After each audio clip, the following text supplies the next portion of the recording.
Maya? Maya Landicho? Ako si Peter. Joseph Peter Bendia. Nung umuulan, nasalo ko yung payong mo. Tapos tinulungan kitang tamputin yung mga gamit mo. Di ba? Oo. Nalala ko na. Sasauli ko lang to. Sinubukan kong patuyuin pero parang sira na eh. Yung number mo dyan, di ko mabasa. Tapos yung address naman dito, nakonect ko Pinasa mo to? Hindi. Hindi, miss. Dito ka nagtatrabaho? Writer ka? Hindi. Ibig sabihin oo, pero hindi ako writer. Editorial assistant lang. Pero magiging writer ka? Sana. Thank you nga pala dito Ano naman?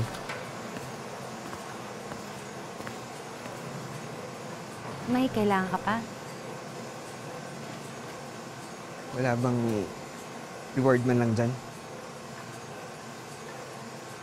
Siguro naman okay na yan, no? Medyo malaki na nga yan, eh.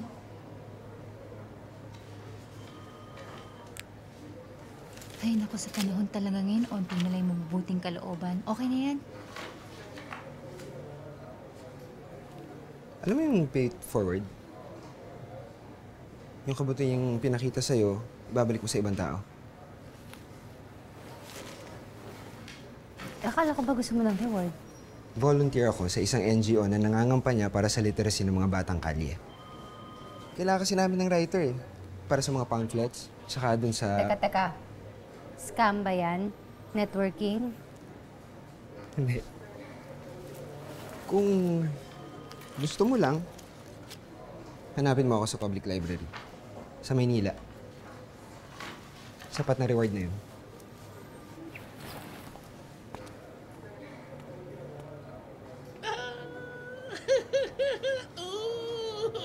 May nanliligaw na! Madidiligan na si Maya!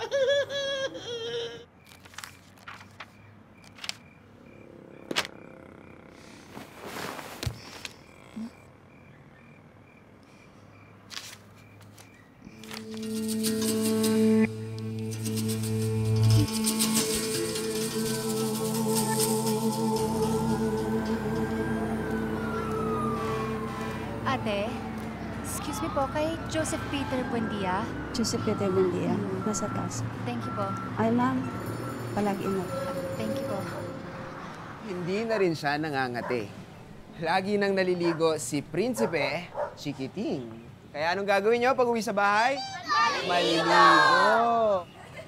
Very good.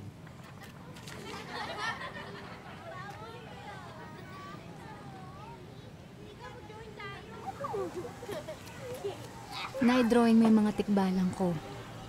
So, binasa mo nga. Pasensya ka na. Hindi ko maiwasan Ang sarap kaya basahin ng mga kwento mo.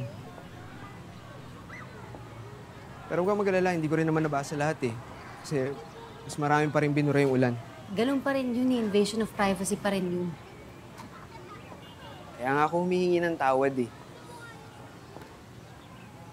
Sige, ganito na lang. Kunwari, pari ako. Tapos nagkumpisal ka sa akin. Yung pare, yung nanghihingi ng sorry. O nga. Basta, sige na, okay na yun. Pinapatawad na kita. Tsaka mukha ka namang mabait na tao Mabait talaga ako. Yung kwento mo tungkol sa tikbalang, hindi mo na dinugtungan yun Ano nangyari matapos nilang ikasal? Ewan, basta yun na yun. Ikaw naman kakasorry mo lang Tsaka hindi pa tayo friends. Ay, nako, napakainit. Ano ba yan? Kapag tag-ulan naman, wala namang katapusan ng pagbaha. Thank you po. Nakita mo ba yung drainage natin dyan na hindi ginagawa habang tag-init? Ayan, kapag malapit na ang tag-ulan, doon nila yan aayusin. Doon sila nagkakandara pang ipaayos yan. Hay nako, gobyerno. Thank you.